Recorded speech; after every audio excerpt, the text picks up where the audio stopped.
Good morning, boys. Dusk Warden here. Today we're in for a little special video. It's finally time. We're going to do the Templar deep dive video.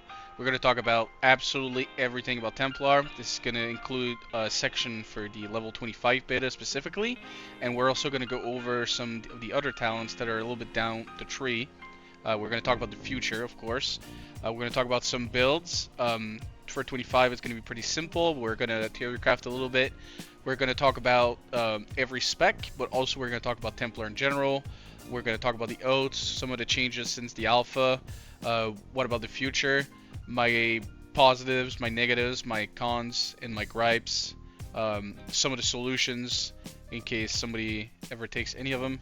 I will share all of that, and I will try to do my best to timestamp everything. So if you guys are looking for the YAP section, you guys are going to be able to find it pretty easily. And if you guys are looking for a specific spec, you guys are going to be able to find it. If you're looking for builds, I'm going to try to get everything tagged as much as possible. I'm going to try to cover everything, or at least almost everything I can physically think of. But if you guys have any questions, please leave it in the comments below. Without much further ado, let's start by talking a little bit about the greater whole of the changes that came from the alpha.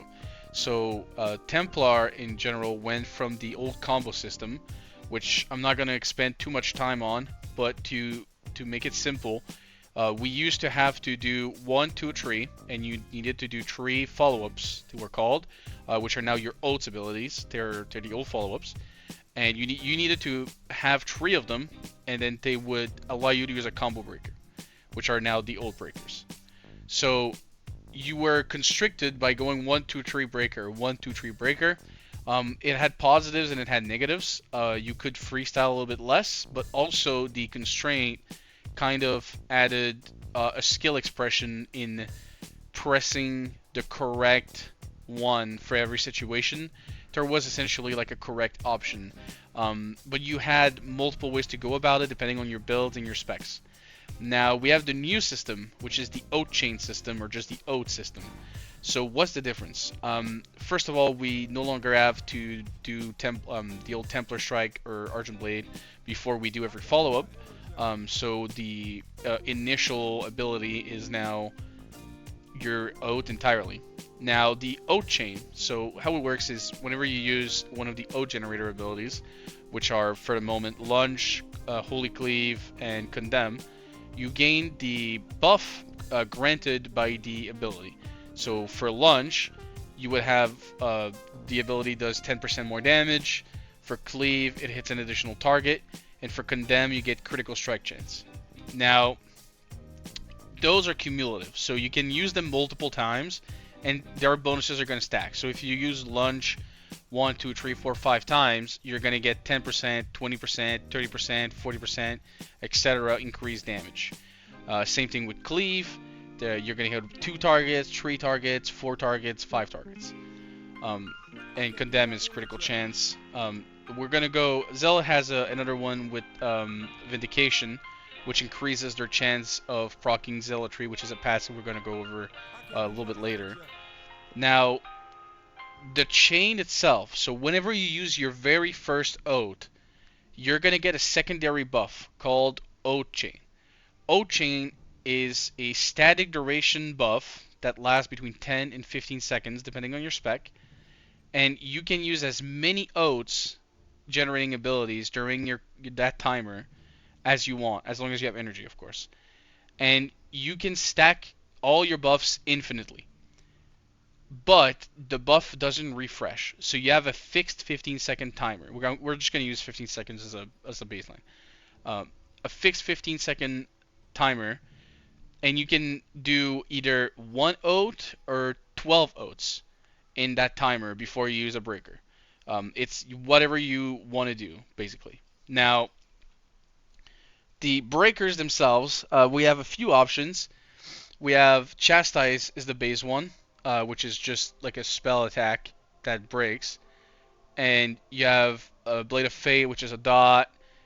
Crusader has Tempest, AoE. We're kind of gonna go over those a little bit later, but the crux of it is now instead of having to do 1, 2, 3, we have a 15-second timer to do whatever we want. Full disclaimer: as of this moment for Crusader, It is more damage to do a singular oath and then use a breaker and do that over and over again. Zealot, currently, you can either do a full 15-second duration chain with stacking as many buffs as you want, or you can do 1-2-1-2, and it's the exact same damage. And Oathkeeper is a little bit different situation that we're going to talk in the Oathkeeper section. So for right now, for simplicity's sake, you can do just 1-2-1-2-1-2, which is definitely a solution, like a thing. It's a situation. I'm gonna have some talk about that a little bit later, but definitely not ideal. Um, so the three choices, as I explained, is lunge, cleave, and condemn. Now, lunge is just straight single target damage, increases all damage done by 10%. Cleave is a two target attack, and every time you use it, it makes you attack one more target. And condemn is a dot that stacks 3 times and it accumulates the damage. So let's say your condemn does 150 damage over 15 seconds. If you stack it 3 times, it's going to do 450 damage over 15 seconds. Um, the idea of the entire class would be to use the proper oath at every moment.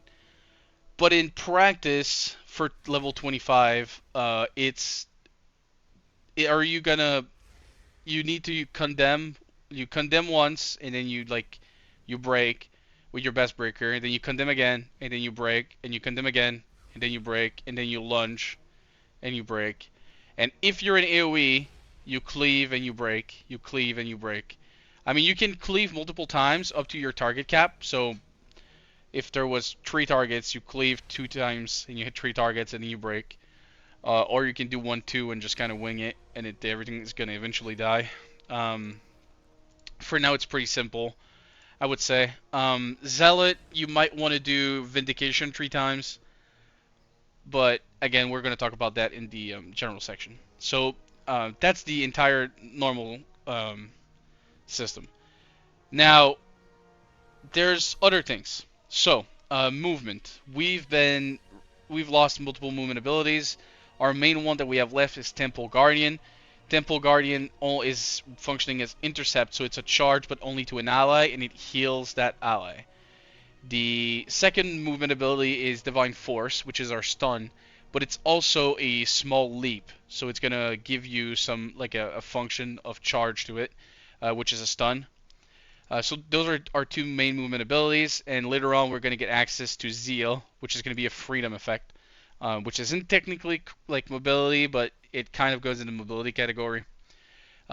We have access to, as first CC, crowd control, we have access to Tranquil Circle, which is an AoE ground effect that puts everything asleep.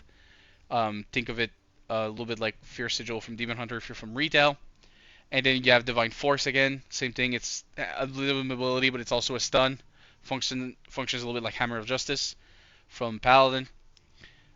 We have access to defensive abilities. So we have access to Rebuke, which would be a Dispel Magic, Poison, and Disease. Please note magic, so you're one of the very, very few ways to dispel magic as a non-healer. You have Testament of Fate. Testament of Fate and I would say in the same vein, Benediction are 2 strong healing abilities. If you want to think about Word of Glory for a Paladin, that would be a great analog. And our cooldown is Librams. So Librams, we have 4 Librams later on. We have 3 Librams at level 25. The way they function is they're all sharing a 3-minute cooldown. They don't every Libram is of course is independent cooldown, but you can only have one active at once. So you can only be under the effect of a singular Libram, but they have different cooldowns. So you want to use them in a succession, one would say. So if you start with Libram of Consecration, well, you don't want to use Libram of Fervor until you run out. And if you need defensiveness, you want to make sure that you have Libram of Tenacity, but you don't want to overwrite it with another Libram. So the first Libram that we have access is Libram of Consecration. Basically, you use it, it starts proccing holy damage to your target and or targets around you, depending on the rank. The second choice would be Libram of Fervor. Basically, it's a steroid Libram. It increases your spell power and attack power based on your agility and intellect stats. So it's kind of good. It's going to be much better at end game, but it's like a small steroid. And then you have Liberum of Tenacity, which is a physical damage taken reduction by 20%, which is definitely not bad. 20% doesn't seem incredible, but as a class that has self healing, we already have a way to recuperate our HP, so already having DR is pretty good. Another thing that we do have is Spiritual Ascension, which is a combat res. So pretty rare, pretty useful, and it's a little casted combat res with a 20-yard range, very good. And then we have a third thing, which is tights. So tights are think about it like an aura. It's an aura, and you have a few choices. You have a few choices, but realistically, you only have like two choices, or let's say three choices. So the first one is Tide of Courage. It increases your damage done to dragons, and it increases your maximum HP. This is the tank Libram. This is a tank tight. Sorry, tank tight. You have Libram. Sorry guys. You have Tide of Might. Tide of Might increases crit chance for you and all your raid members. So that's the DPS tight. And then you have Liberty. Liberty increases your movement speed, and it's kind of the PvP tight, but you could use any of them for PvP depending what you want to do. And our buffs, for our class raid buffs, we have Kings, so we have 10% total stats with Gift of Fervor, and we have Gift of Zeal, which is an agility buff. So very good. DPS specs are pretty much going to use Gift of Zeal until a high level where Crusader might use Kings, and then we're going to use Kings for the tank for the longer period. So that covers the vast majority of the kit that we have at 25. We have access to another ability, which is Testament of Fortitude, which is Old Meditate, if somebody refers to it as Meditate. And basically it reduces your damage taken by 50%, and you start taking your HP up by 5% every second. But it makes you, it's a channel, so you're immobile, you can't do anything, and you have to just like take it there. Think about old Zen meditation for Brewmaster. Kind of the same vibe. Pretty useful if you want to like high frame like a mechanic, or if you want to DR in PvP if you think you're not going to be CC'd, which you can be CC'd out of, but that's a different problem. And then we have Testament of Hope.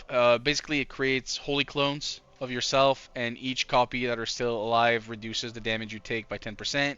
So at 2 clones, it's going to be 20% damage reduction for everything. So that's pretty good. That's actually pretty strong. No, okay, so that's everything we get in 25. Now we're gonna go over for like the whole tree. Later on, we get Testament of Will, which is an AOE freedom, and then you get access to Interdict, which is a silence. So it's a blanket silence. It's not an actual interrupt. It's a blanket silence, which has implications in PvP, but in PvE it just means that we have a bad kick. So that is what it is. Crusader is going to get access to some movement speed options and a anti-stealth spell. You have Zealot that gets called Force of Gulganet. It's basically you radiate like explosions of holy, which is just damage, no actual utility. You can get a knockback if that's still in the game and I'm not crazy. I don't even know if it's actually in the game still. Okay, scratch that, Dusk. You're bad at the game. Zealot doesn't got shit. Alright, and Oathkeeper gets an AoE taunt and some group buffs that are pretty meaningless all in all regarded. Okay, so that's the class as a whole. Now we're gonna start talking about Crusader. So Crusader, as our first note, is a two-handed. It's a two-handed spell power hybrid gear. So you're gonna use enhancement shaman gear. So Agi, AP, SP hybrid, and your main iconic spell is called Righteous Tempest. So it's the big spin. It's the big spin. It does great AoE damage. When you're in AoE, you just want to spin, spin, spin. It's very powerful. Um, you're gonna get access to a passive mechanic called Scourgebane, which is just procs. It's literally just like a damage proc. So you're gonna want to try to maximize that. For level 25, Crusader just does 1-2-1-2. So you press like condemn if it's not up, and then you either chastise in single target or you spin in AOE. And if you don't want to stack condemn, you just lunge, and then you do your breaker. You're gonna want to talent into Blade of Fate, and you're gonna want to use Blade of Fate when you would use a chastise if it's up. Don't Blade of Fate in AOE. Spin is strictly better, but it's better than a chastise if it has time to take fully. You're gonna get access to a secondary spell called Argent Blade. Now the problem with Argent Blade is it does good damage and it heals you, so it has implications for PvP and some implications for soloing. Its secondary effect is extending your oath chain. So the oath chain that lasted 15 seconds can be extended to 18, 21, 24 seconds. Well, it's gonna more like recuperate some duration, so it's not gonna work at 15. It's gonna work when you're like down at 10. You're gonna go back to 13, etc. Um, as of right now, this spell is unusable. It costs way too much energy, doesn't do enough damage, and more importantly, it does not give you an oath. So whenever you use it, it doesn't allow you to use a breaker. So it doesn't feed into your gameplay loop, and it's basically unusable. If you if you use it, you're kind of trolling. Now, you guys should see the talent tree that I have on the screen right now. We have a few key things. So some of them are just passives, which are good, but they're not like really important. One of them that is important is righteousness. So righteousness here is your chastise now always triggers a Scourgebane on your target. So basically every time you would just chastise, you need to consider that you're gonna hit a strong Scourgebane. What does that mean? That means that your Blade of Fate is really close in damage. So what that does in practice is if the mob is not going to live your Blade of Fate completely fully, you really should use Chastise. And even then, Blade of Fate is barely going to edge out your Chastise. I would just use it because it's going to be better later on, of course, but there's implications of it not being that important. Now, for the rest of the tree. So, the rest of the tree has a few staples. So, one of the mechanics that are going to come in play in a little bit, we're going to talk about AoE first, is Holy Tempest. Now, Holy Tempest at level 27 is going to make it so when you use your Righteous Tempest, your spin, your Condemned dot is going to spread from the target to all the other targets in your spin. What does that mean in gameplay? So what that means is when you're going to unlock that, you're going to want to go condemn, stack your dot 3 times, and then you're going to spin. And that's going to spread your dot to every single mob without you having to cleave anything, which is incredible AoE damage. It's very good. Another mechanic that's going to come in play is going to be Warrior of Down proc. Warrior of Down is a proc chance that's going to come and give you a proc for Argent Blade. It's going to reduce the energy cost and it's going to increase the damage. Now, why don't we take that proc at level 25, but we're going to take it later? So, it's going to become part of a secondary mechanic, which is Scarlet Secrets. Scarlet Secrets is every second cast of Argent Blade now grants you Oath Retribution, which increases critical damage dealt by 20%. So it's not critical strike chance, it's critical strike damage. That's really strong. And 20% is consistent with the other oaths that are at 10% per use, because this is every second cast of Argent Blade. But what that means is that every other time that you use Argent Blade, you're going to be allowed to use an oath and use an oath breaker. So it makes Argent Blade have some utility, and the base damage of the proc with Argent Blade is going to make this kind of viable. So if you actually do want to get some use out of Argent Blade for the healing or for the damage and such, like this is going to allow you to use Argent Blade really. Now, there's also the choice note option of using Teaching of the Cathedrals, which simply buffs your Condemn Oath to 15% crit chance. this is if you never want to use Argent Blade at all, you're gonna use this. Um, Numbers are gonna tell, right? Like this is one of those ones where it's just tuning. I have an inkling that Argent Blade's energy cost is still pretty prohibitive unless anything changes more. But I'm gonna do another video, of course, on the next phase, and we're gonna see what's up. Another effect that's gonna come in play is Templar's Might. Now, Templar's Might, what it does is for every stack of Condemn on your target, your Righteous Lunge and Chastise are gonna do 6% more damage. This is simply really, really making your Condemn stacks more important than single target. And even in AoE, it's kind of going to be good because if you end up, in an AoE pack and you have like a big mob that lasts longer, having your condemn up on that singular mob is going to be really important for you to transition to single target. Now this is much later, of course, but this is pretty important.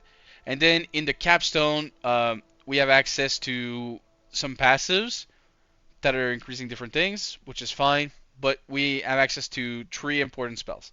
So the first spell would be Titan Strike, which is an Oathbreaker that deals a ton of damage, refreshes the duration of your Oath Chain, and is in execute at 35% HP on a 15-second cooldown.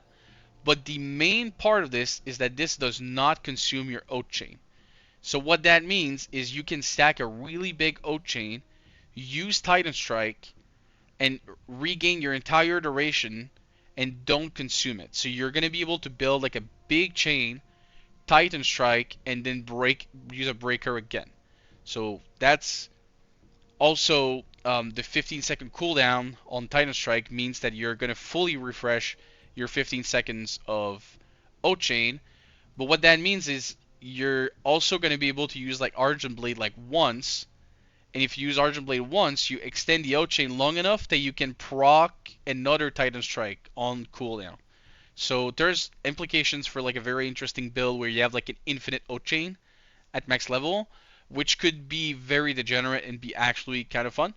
But we'll see how the numbers going to work. Like the usability of this is limited because of the execute threshold.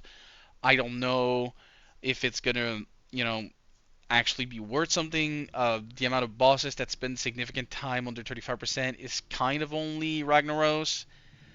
I don't know. The base damage on it is hard to tell because it's not scaled down, but it looks good, but it's difficult to tell.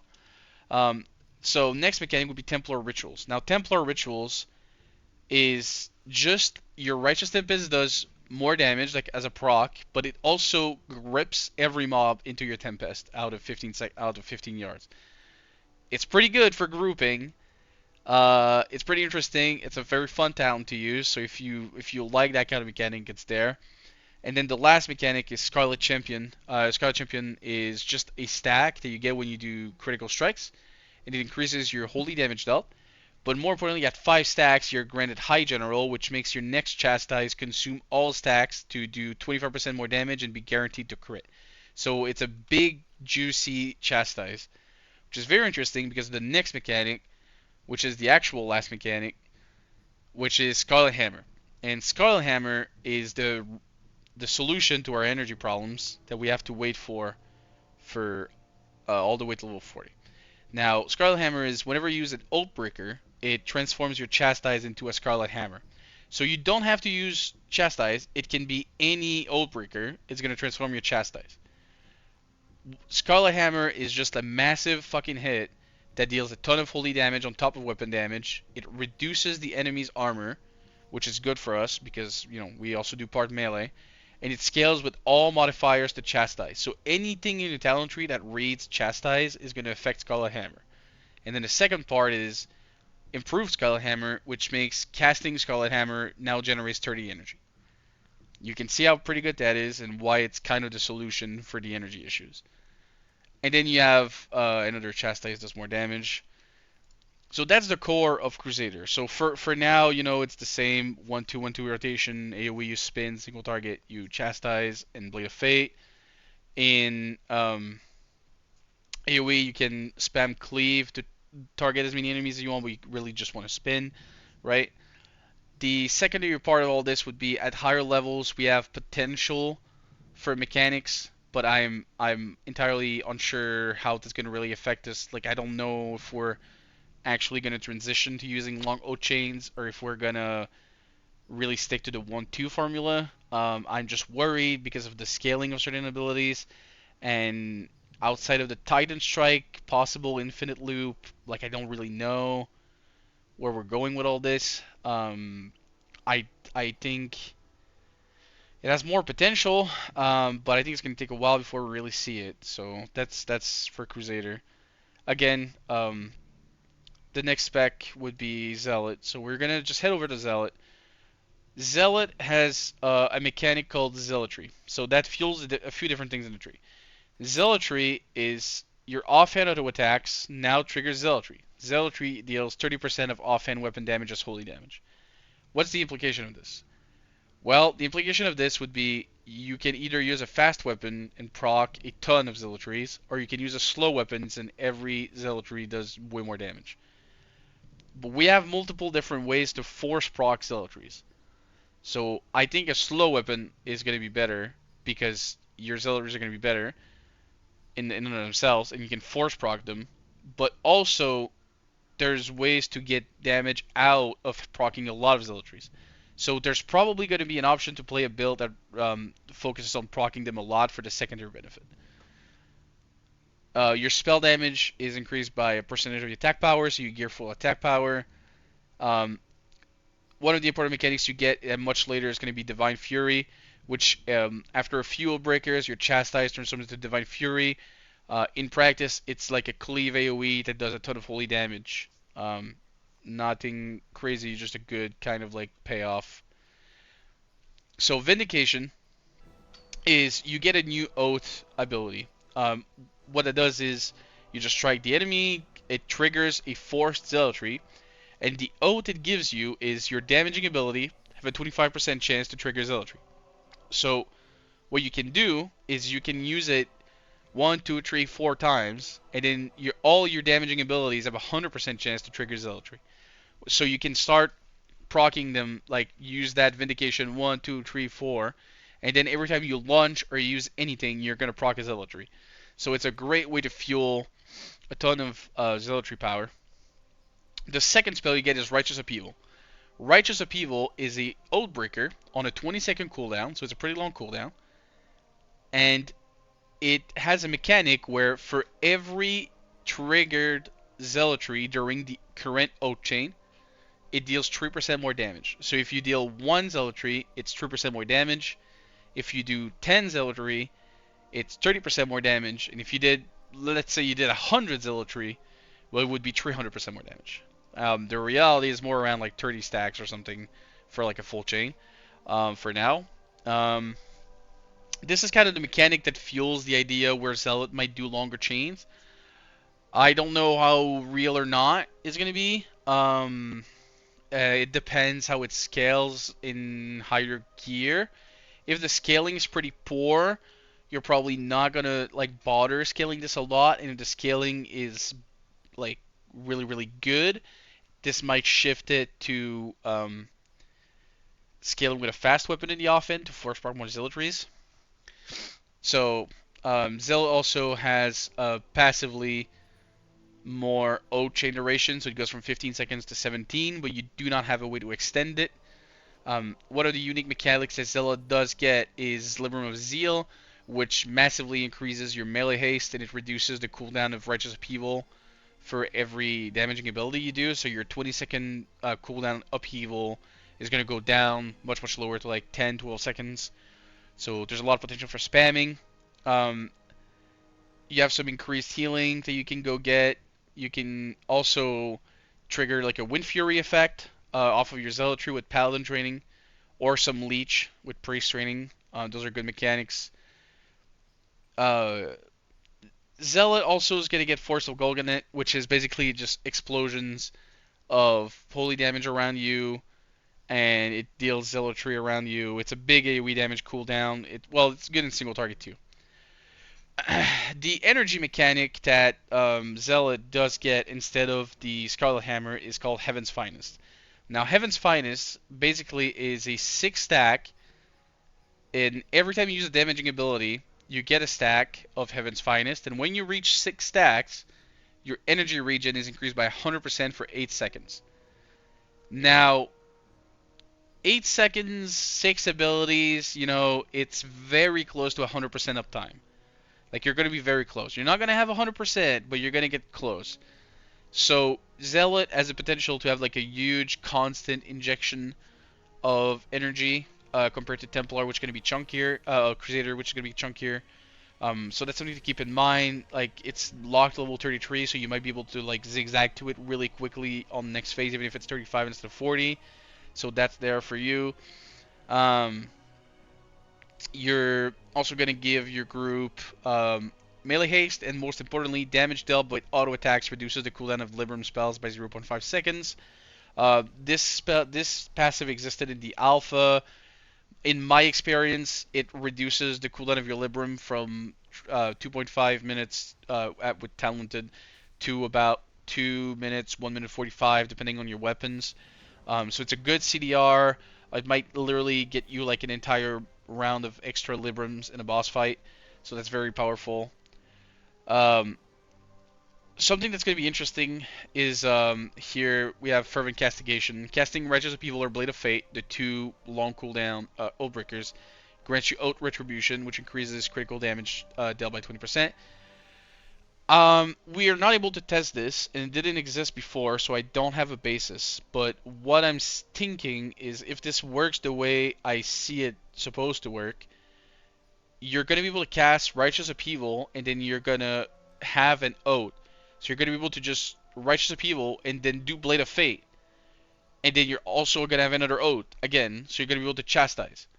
So what that's going to do is you're going to be able to use Breaker, Breaker, Breaker. Very strong, legitimately very, very strong. It's going to be some powerful burst, and it's going to be a way to kickstart your Divine Fury. I don't know, maybe it's not going to work like that, but I don't see why it wouldn't.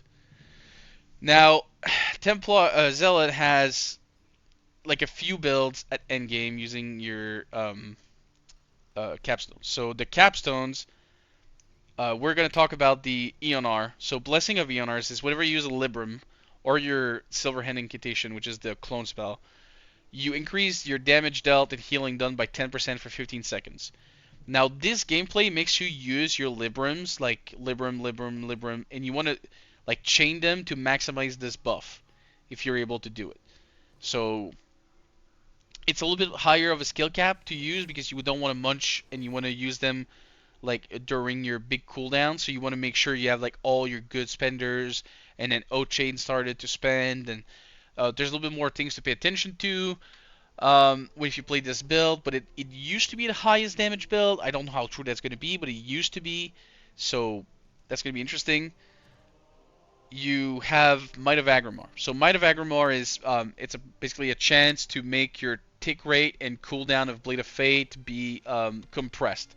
So your Blade of Fate is going to stack a buff which makes it go 10, 20, 40, 50% faster.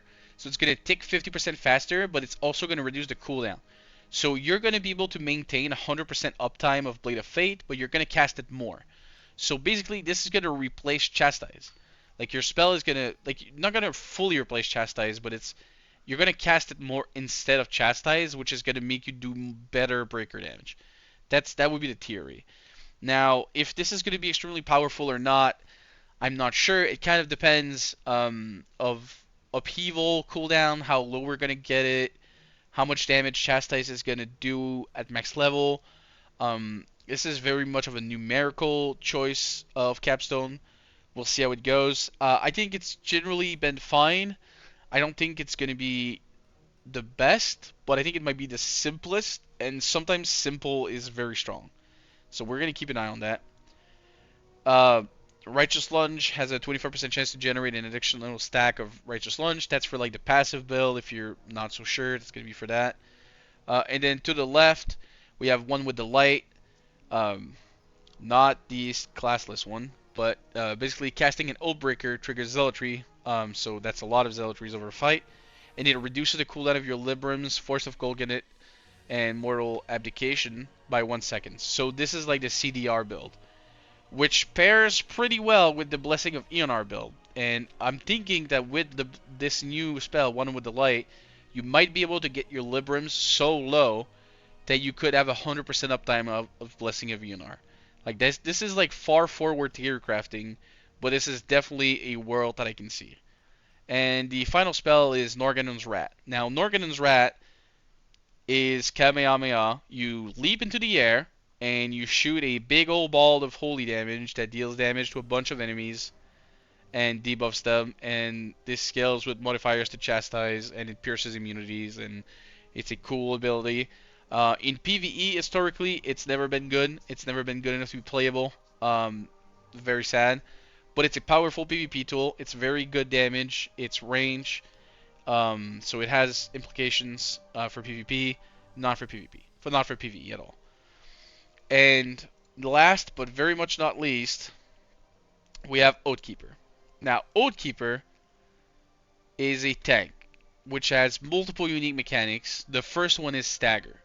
So Stagger, for people that don't know Brewmaster Monk from retail, the mechanic essentially says 40% of the damage that you take is now going to be spread over 8 seconds. In practice, what that means, right, is if you're going to take 100 points of damage, you don't take 100 points of damage. You're going to take 60 points of damage, and then the 40 points of damage is going to be staggered and put into your Oathkeeper pool. And then the 60 damage is going to be taken as a dot over 8 seconds. So it essentially turns every damage you take, it basically cuts it in half. It makes you take some part up front, and then you start taking a dot. For healers, this makes you incredibly easy to heal, because you're never really going to get one shot, because this is basically like a big hit protection. Like, even if you don't parry or dodge, it doesn't matter.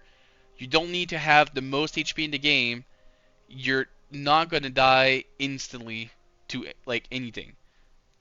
But, okay, so here's the big but to this mechanic. Yes, it's going to stop you from being one-shot. Yes, it's going to make you easier to heal. But the biggest thing is that this mitigation doesn't reduce the amount of damage that you take. So you're gonna take the damage that you stagger. So this is like a big misconception. Like, this is the difference between like a very high damage reduction tank like Guardian that just doesn't take a lot of damage, but if they don't play right, they might get one shot.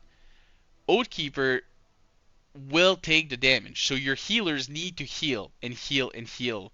Like, you'll need more healing, but it's just going to be easy. Like, it's not going to be like a surprise, but it's going to be scary. Now, you get some parry and dodge rating based off of your stats. And now here's the second part. So you can use, we're going to talk about clearing your stagger.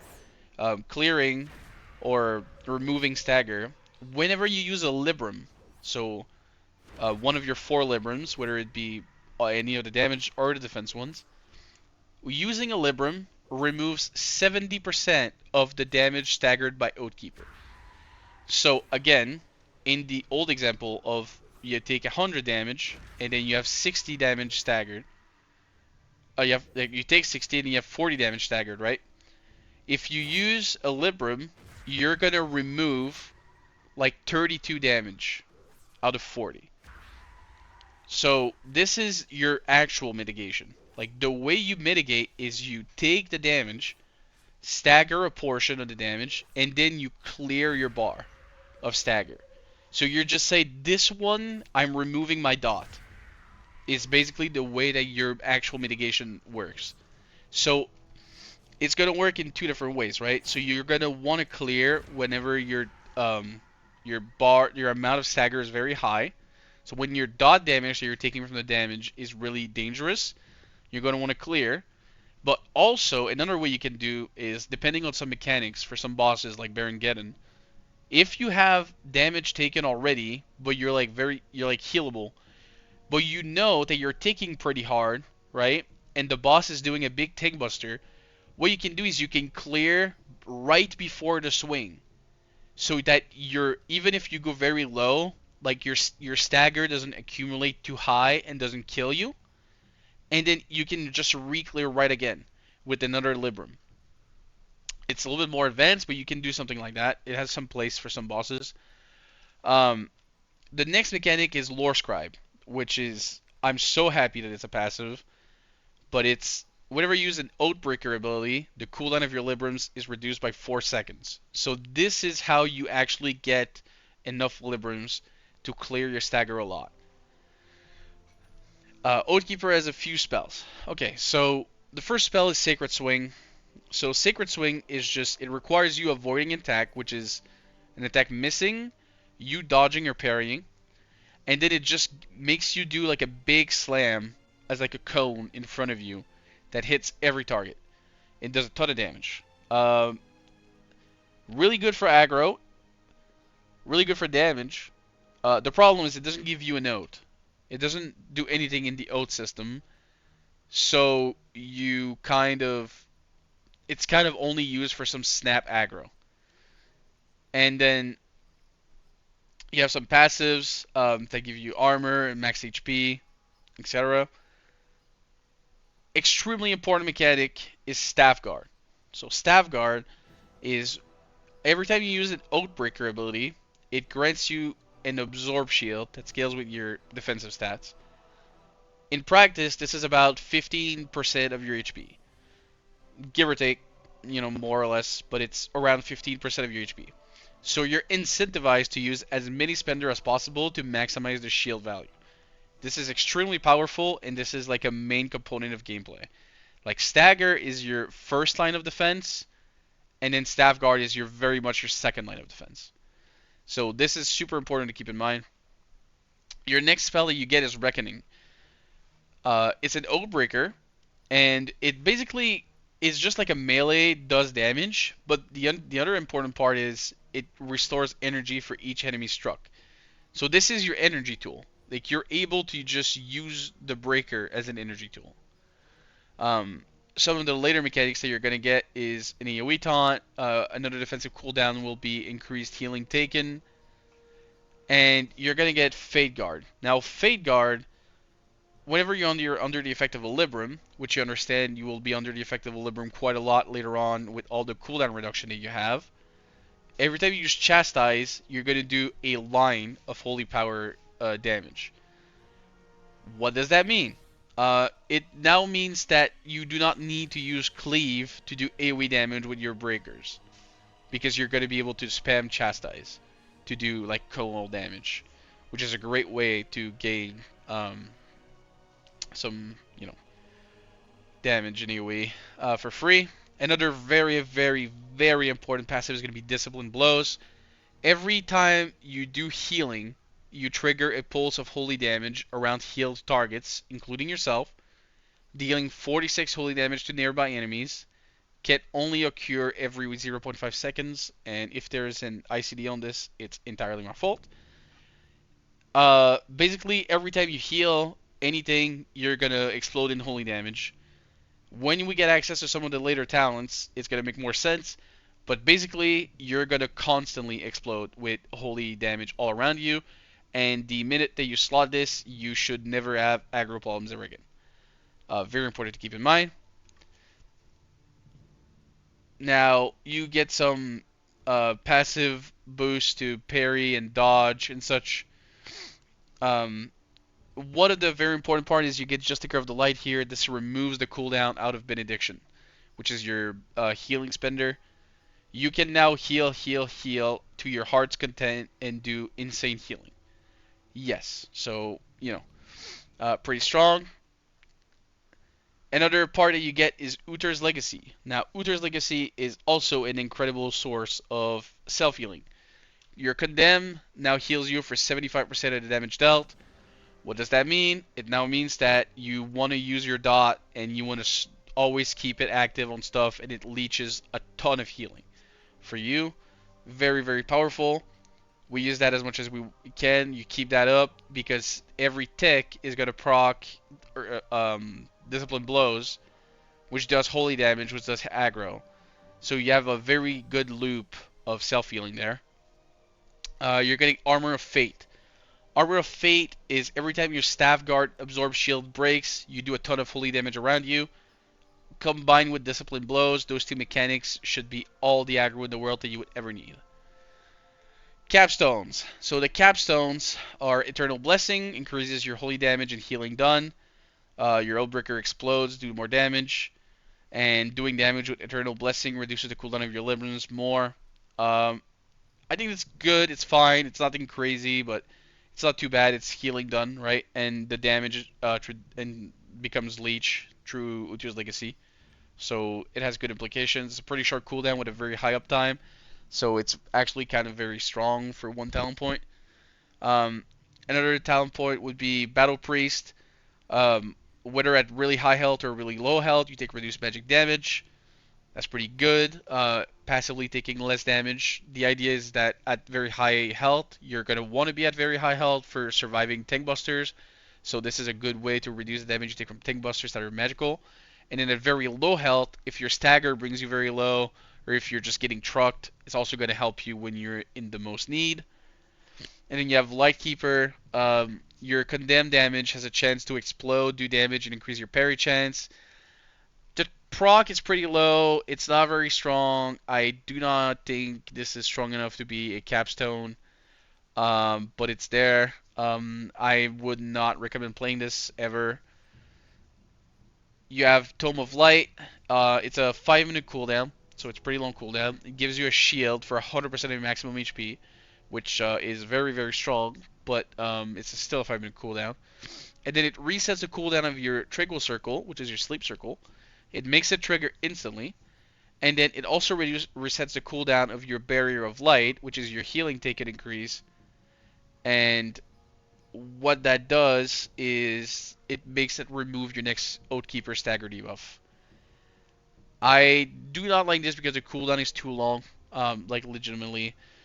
And then last but not least, Mending Ward, which is happily one of the talents that I made, is a stack of Mending Ward is gained every time you use an Oathbreaker, which means the next instance of direct damage taken while below 35% will consume all these stacks to heal you for a ton of HP, which is about like 25% of your HP. Per stack, the healing scales with your stamina and parry rating, so it scales with your HP total, and you can have up to 3 stacks. So you can stack this for every combo breaker, and you get, like, at max, it's going to be like 70% of your HP.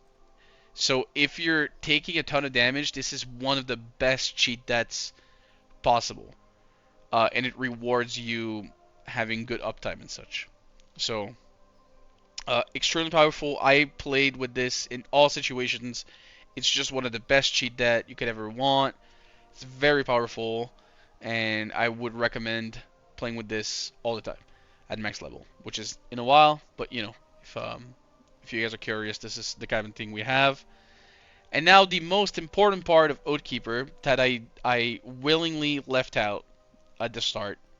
So starting from level 10, Oathkeeper has an additional passive from Stagger, which is your Oathbreakers do not consume your oaths. What does that mean?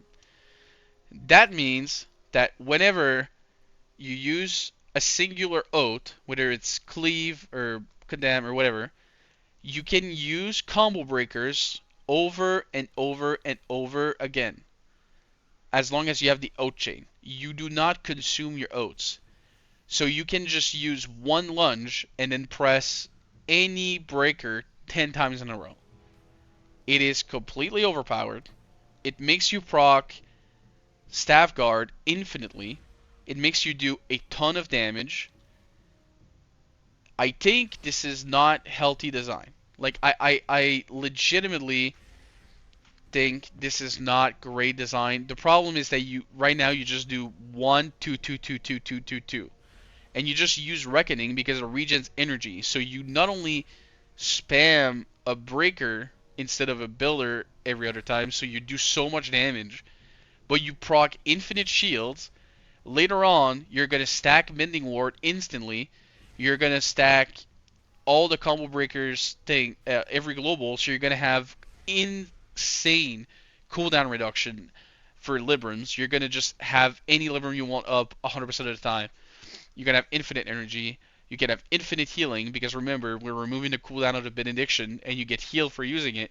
So you're gonna be able to just lunge one time and then benediction, benediction, benediction, benediction, benediction, proccing staff guard and healing yourself for completely crazy amounts. I think you have potential to gain like half of your HP's worth of self healing every single global, which is going to explode in healing done and damage done for aggro. So I think Oathkeeper like is kind of constrained right now. It's like so powerful because you can just spam finishers like with only a singular builder every like 15 seconds. So that is like one of the real issues with Oathkeeper. Now, what I would do, right? I would say the DPS specs are in a little bit of a better shape, but Oathkeeper is something that really worries me. I think I would be worried if they. I doubt that they're going to change that mechanic. But if they do, I'm really hoping to pay attention at endgame to balance the values of our defensive spells so we're not too overpowered, right? Now, the secondary part of that would be I think Sacred Swing doesn't do enough. So, Sacred Swing currently has conditionals to use, costs energy, and doesn't give you a node. So whenever you choose to press Sacred Swing, you're kind of choosing to press an empty global. It's a global that does nothing for you outside of simply smacking the floor and grabbing some aggro in front of you. I don't think it's really good. One of the easiest things it could do is do kind of like Argent Blade and extend your oath chain by like 2 seconds, so you at least don't lose your oaths, right? That would be like the easiest solution. I would go for a different solution where it would become a combo breaker, where it's your AoE combo breaker essentially. So you would kind of remove cleave from like the necessity, but it's still going to be useful. Like cleave is still going to be useful to spread like condemn. It's still going to be useful if you want to chastise multiple mobs or benediction multiple allies. But it would give you also like a spammable AoE that doesn't ruin your chain and still gives you like your staff guard and stuff. So those are my two main options, right? One of the one of the things I would say is if we're going to go into some gripes I could have with Templar right now is first of all, I think the oath chain has like system entirely has like an issue right now is the combo breakers do enough damage that you're just incentivized to press them all the time. And although we're at level 25 and some of the I have some limitations on what I can test because we have so little talents, I don't see enough stuff in the talent trace that makes me have like a secondary opinion outside of the Titan Strike thing that I mentioned in the Crusader section. But I think you just want to spend.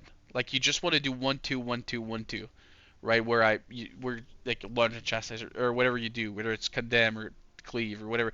You just want to use breakers because it just fuels like a ton of things. Like it's just gonna give you infinite Scarlet Hammers, so you just never run out of energy, and it's gonna give you more Divine Furies for Zealot and it's CDR and like you're so strong using breakers that you're not incentivized to build a long combo chain. The problem is I don't think the spec really shines if you don't use the O chain to its potential. Now, how would I, if I had the power, would change this? I would nerf the old breakers base value by something like 40%. So I would like nerf the breakers like big time. And then what I would do is I would buff the oath effects from like 10% to like 25% so that you would become like damage positive at like 3 or 4 oaths would be my idea. Is like you want to do like a short combo of like 3 to 4, but if you want to use less or you want to use more for a different reason, you still can, right? So you maintain the liberty of the oath system, but at least it would stop the meaningless like 1-2-1-2, which is one of my huge worries for the class, right? Is I'm legitimately thinking some world we're just gonna use 1-2 forever, and the entire class is gonna be able to be played with like a macro, like a one-button macro. And that's really not what I want. It's really not the reason that I play Templar. It's been the reason I used to love Templar so much, is that you had such liberty and skill expression into your stuff that I feel like the oath system kind of lost, and I'm kind of worried.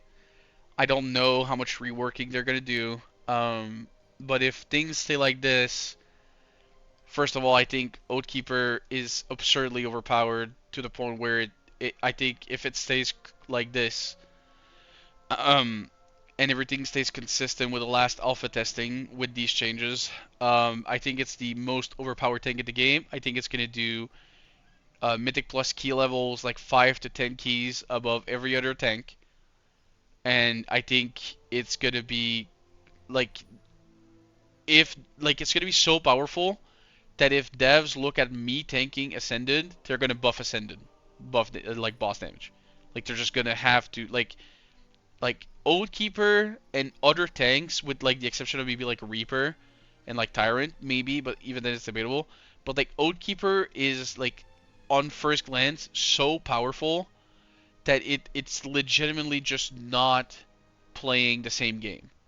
Like it's just not playing the same game as like the normal tanks, like Sun Cleric and Guardian, and like it's just not the same. Like it's in a completely different league, and that worries me because we're like I'm seeing it, and it just I have no inkling that anything about that is going to change, and I'm worried about like a knee-jerk reaction of them just like cutting like numbers but not fixing the playstyle of just spamming Reckoning over and over and such. So that would be my big worry. I hope I've covered everything like quite well. I didn't go too much over the gear because we're level 25. Like there's not a lot. Just use like good crafted blues or and such. At the high, it's not gonna be very relevant until like max level. So just if you want a rule of thumb, like Zealot goes full attack power, agility, Crusader goes agility spell power, and Oathkeeper goes like agility stamina. Some parry and dodge if you can find it, but mostly just go stamina, whatever. It just does enough damage right now. And then I would say like I would definitely recommend the class right now because I think it's very strong. I hope devs take a second look at this. Like I don't. I would be disappointed if it stayed as is. And on a very personal note, like I've been playing Templar for years and years, since the 50 cap, basically, and which is a long time ago. Better times, some would say. And I've seen it go through like a bunch of iterations. This isn't the worst, but it's definitely not like the best. And I don't like the idea of doing 1-2-1-2 for the next 2,000 hours. And I'm pretty worried because I don't know how much reworks the devs want to do, and if they do a rework, like how good it's actually going to end up. It's definitely something that actually worries me. Like they could just cut even more out of it, which is going to be very like difficult. I might go and test some other classes, kind of like as an insurance, because right now I might be completely forced to play Oathkeeper if my guild wants to get the round first, because it's just so ridiculously powerful. But if it doesn't, like, I hope the gameplay doesn't become 1-2. I don't know that I want to do that for the next 2,000 hours and such, right? But if you like it, like, all the power to you. Like, every opinion is right. Like, it's just a matter of taste. Like I still love Templar. I don't know that I'll ever really stop playing it, but I'm not living in like fantasy land of this being so incredible right now. I think the changes that are gonna happen with you right now in level 40 cap is gonna tell us a lot. It could be that I'm completely overblowing it and I was wrong, and you do like sick, interesting combo chains, but I don't know. Like I'm struggling to see it coming forward. If you guys have any questions, something I didn't cover, something I didn't really mention, I know I feel like I glanced over some stuff, but it just feels like everything is not so deep, like it's not so complicated that you can't like just you know kind of wing it and just be fine, especially for level 25, right? And I don't want to promise anything for like um, the next tiers of level caps, because I really am in the camp of I will test everything very thoroughly before saying this is definitely the best or not. Um, so stay tuned. I'll do more for um, next next phases. Thank you everyone for listening. I know it's like just a big yap. I kind of did it in like a big one take. But if you guys have any question, if I missed anything, please leave a comment. I'm gonna either respond or post a follow-up video or something. I'm gonna see what I can do. And I wish everyone have a great day. Enjoy your Templar. Please leave feedback. Talk to the devs. Talk in the Discord. Um, ask any questions everywhere you want. And I hope everybody has a good day. Peace.